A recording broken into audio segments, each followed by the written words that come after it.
people have taken part in Belfast's first colour run in the Titanic Quarter, a 5-kilometre run in which coloured powder is thrown at competitors as they go past.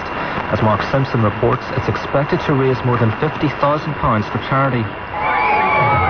People aged 7 to 70 gathered in the Titanic Quarter to run and be pelted with coloured flour. Some simply did it for fun, others to raise money for cancer research. Event organiser Joe Rafferty made it clear it was a run, not a race. A lot of people see exercise as hard work. It's, cold nights, it's rain, it's grim. They don't want to take that on. This is about having fun. Take 25 minutes, take an hour and a half, we don't care, as long as you do it with a smile on your face. With purple, pink, orange and blue flower everywhere you looked, it was one of the most colourful events ever staged in Belfast. Now comes the tricky bit, clearing up. The weather finally, patchy light rain is possible overnight, otherwise it should stay dry with lows of 9 degrees. Any rain in the west soon dies out through Sunday morning and the clouds should lift.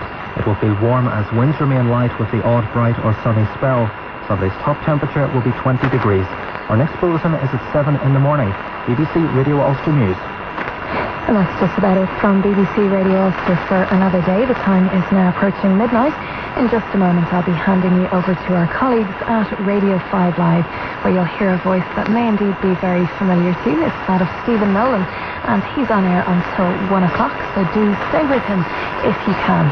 Don't forget you can listen again online to any of our programmes for up to 7 days. You'll find all the links at our website, bbc.co.uk/Radio Ulster, and if you're an iPhone user, you can download the BBC iPlayer radio app, which makes it even easier to tune in not only to BBC Radio Ulster, but to all of your favourite BBC radio stations, both network and local. We're back on air just before 7. In the meantime, from myself, Niamh Costigan, on behalf of all of us, thanks for listening and good night.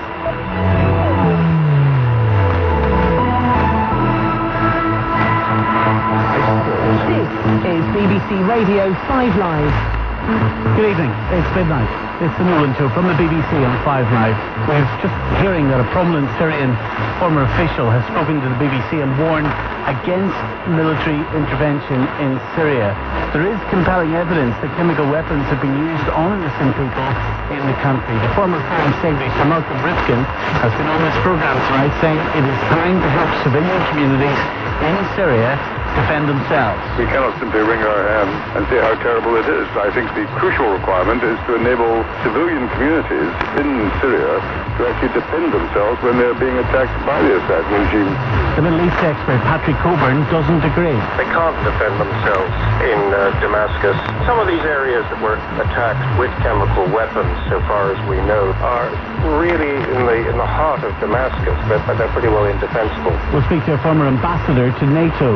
Also, young mum Kelly McManus has been attacked for having a £5,000 tummy tuck on the NHS. Some of you aren't happy. There are people who are desperate for fertility treatment in this country through no fault of their own, through having had cancer, and they cannot have it. And that around a fertility treatment costs somebody around £5,000. Jim in East Yorkshire says the press treatment of Kelly is unfair. The poor girl was in need of desperate need for this operation due to a muscle problem that collapsed in the stomach. Plus, the answers for in the first place.